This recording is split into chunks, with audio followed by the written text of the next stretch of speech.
हैं, सुशांत भी जुड़े हुए हैं। अविनाश, पहले मैं आपका रुख करूंगी क्योंकि अध्यात्म, संस्कृति और आधुनिकता का ये संगम है और महापर्व है महाकुंभ। इसमें देखने को मिलता है ना सिर्फ तमाम संस्कृतियों से जो लोग जुड़े हुए हैं वो यहाँ पहुँचते हैं, बल्कि जो यहाँ पर आधुनिकता है वो भी यहाँ पर देखने को मिली है, क्योंकि एक तरीके से AI क्योंकि अभी फिलहाल यहाँ पर देखने को मिल रहा है, क्रांति चल रही है, ऐसे में उसका इस्तेमाल इस कुंभ में किया गया है। और वहीं ये भी देखने को मिलता है कि जो लोगों की आस्था है, भले ही लोग पूरी दुनिया में कहीं से भी पहुंच जाए, लेकिन इस महाकुंभ में आकर वो एक हो जाते हैं। अविनाश,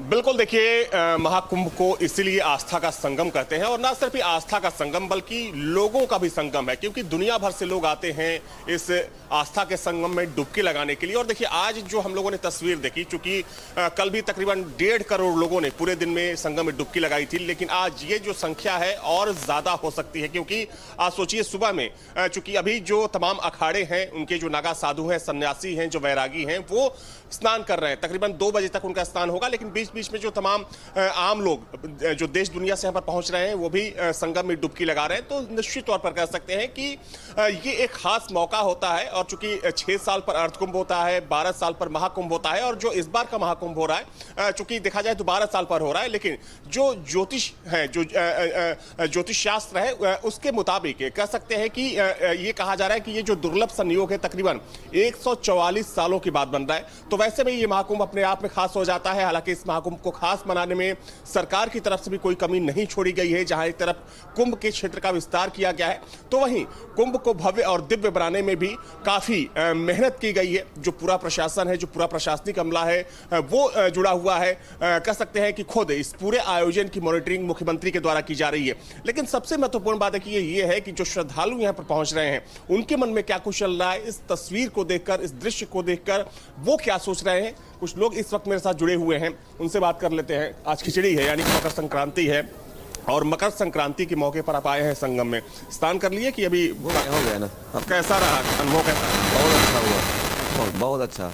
अच्छा ये बताइए, ऐसा आयोजन, पैर रखने की जगह नहीं थी संगम पर, क्योंकि हम लोग उसी क्षेत्र में हैं, ऐसा आयोजन कभी आप लोगों ने देखा है? नहीं, ये पहला आयोजन है जो हमारे माननीय मुख्यमंत्री द्वारा हुआ है।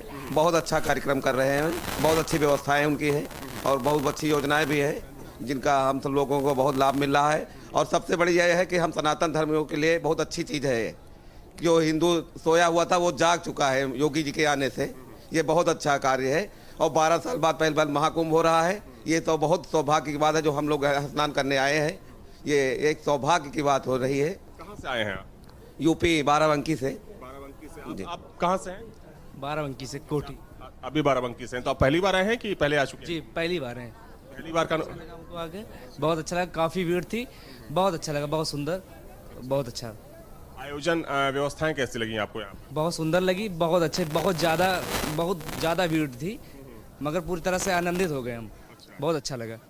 ये कहा जा रहा है कि इस बार जो ये पूरा आयोजन है, या कह सकते हैं कि जो संयोग है, जिस ग्रह नक्षत्र में, चूंकि कहा जा रहा है कि 144 साल के बाद ऐसा दुर्लभ संयोग बना है, और चूंकि उस खास मौके पर आप लोग यहाँ पर पहुंचे हैं, तो कैसा हो रहा है आप लोग?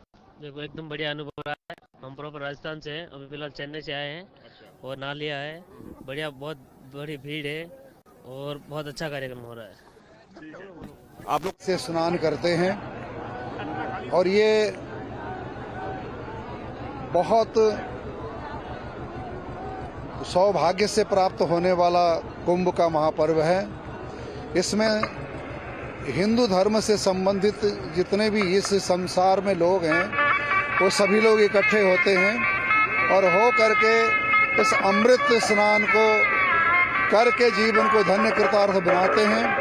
आह्वान करते हैं कि आए सब लोग, आ करके कुंभ स्नान करके अपने जीवन को धन्य और कृतार्थ बनाएं। सभी के लिए संदेश है। ये मौका 12 वर्षों के बाद आता है, और इस मौके को कभी चूकना नहीं चाहिए।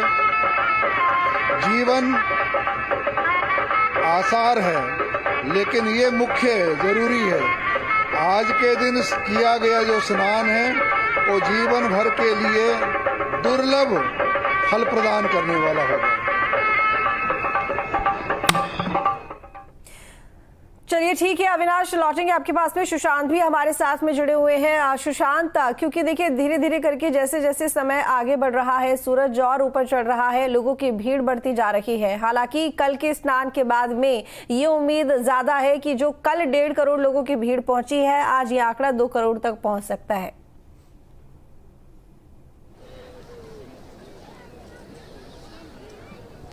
देखिए धर्मनगरी काशी में इस समय जन सैलाब उमड़ पड़ा है। तस्वीरों में आप देखिए कि वाराणसी के गंगा घाट किस तरीके से पूरी तरीके से भक्तों से पटे पड़े हैं। भयंकर कोहरा है, ठिठुरती हुई ठंड है, पर इन सब के बावजूद अगर सबसे ऊपर कुछ है तो वो है आस्था का ये महासैलाब। भगवान शिव की इस नगरी में जहां पर मां गंगा विराजमान है, तीनों लोकों से न्यारी काशी में किस तरीके से जो भक्त हैं वो गंगा स्नान के लिए पहुंचे हुए हैं। देखिए एक तरफ प्रयागराज में महाकुंभ है तो दूसरी तरफ महाकुंभ का जो अर्धकुंभ है वो इस समय काशी में लगा हुआ है। काशी में 30 करोड़ लोगों के आने का अनुमान है महाकुंभ के दौरान। तो आप समझ सकते हैं कि जो भी प्रयागराज जाएगा या फिर प्रयागराज से जो भी लौटेगा, यानी कि जिसे पलट प्रवाह कहा जाता है, वो सारी भीड़ जो है, वो सारे श्रद्धालु जो है वो काशी में दिखाई देंगे। और उसकी एक नज़ीर यहाँ देखिए कि वाराणसी के 80 घाट पर मैं खड़ा हूँ और आगे जहाँ तक घाट का नज़ारा जाता है, हालांकि कोहरा बहुत है, इन सब के बावजूद हर घाटों पर भीड़ जो है वो लगातार भरी हुई है। गंगा के घाट यहाँ पर 84 से भी अधिक है, पर घाटों पर इस समय स्नान करने के लिए, उतरने के लिए जो जगह है वो बिल्कुल भी खाली नहीं है। चारों तरफ सिर्फ और सिर्फ भक्तों का जो महासैलाब है वो दिखाई दे रहा है। प्रयागराज में महाकुंभ से पहले ही वाराणसी में ये आशंका जताई गई थी कि भीड़ यहाँ पर बहुत ज़्यादा होगी, और वही चीज़ जो है वो मकर संक्रांति के स्नान में भी दिखाई दे रही है।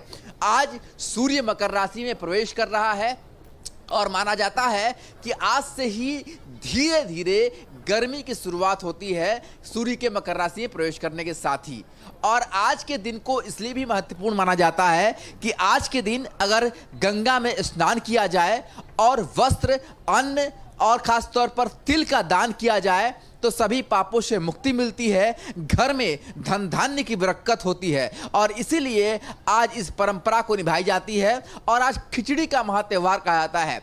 आज के दिन अपने आराध्य को खिचड़ी का भोग लगाने की परंपरा है और खिचड़ी का भोग लगाने के बाद उस खिचड़ी को प्रसाद स्वरूप ग्रहण करने की परंपरा है। और इसीलिए से खिचड़ी के नाम से भी जाना जाता है, खिचड़ी के महापर्व के नाम से भी जाना जाता है।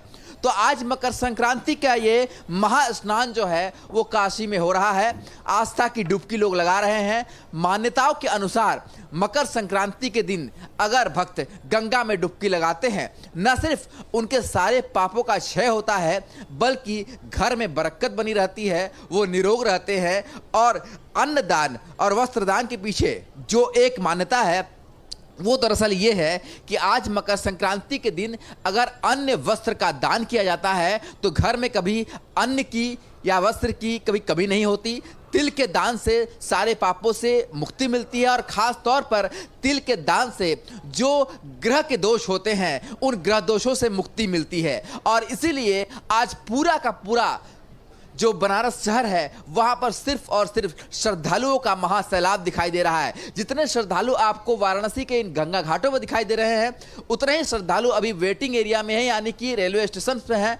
तो और ये लगातार दिन भर इसी तरीके का सिलसिला जारी रहने वाला है। और इसी बीच सबसे खतरनाक चाइनीज मांझे को रोकने के लिए भी पुलिस लगातार तत्पर है, क्योंकि खिचड़ी के दिन सबसे ज़्यादा पतंगबाजी का एक परंपरा होता है जिसे निभाई जाती है। पर इस परंपरा की आड़ में जो लोग चाइनीज मांझे से पतंग उड़ाते हैं या बेचते हैं उनके द्वारा लोगों की जान जाती रही है। तो इस पर भी, इस खिचड़ी पर खास ध्यान दिया जा रहा है। पुलिस प्रशासन ड्रोन के माध्यम से लगातार निगरानी किए हुए है। पर सुबह का दृश्य आप देखिए कि कोहरा छटा नहीं है, भयंकर ठंड है, पर इन सब के बावजूद भी जो भक्त हैं, जो श्रद्धालु हैं, वो लगातार गंगा में डुबकी लगा रहे हैं। वाराणसी में ये मान्यता है कि अगर काशी में आप गंगा में डुबकी लगाते हैं तो आपके सारे पापों का क्षय होता है। और अगर मकर संक्रांति जैसा ये बहुत ही शुभ दिन हो तो इस दिन गंगा में डुबकी लगाने के साथ ही जहां पापों के क्षय होते हैं वहीं मनोवांछित फलों की प्राप्ति भी होती है। वाराणसी में जिस तरीके से भीड़ हो रही है उसे देखते हुए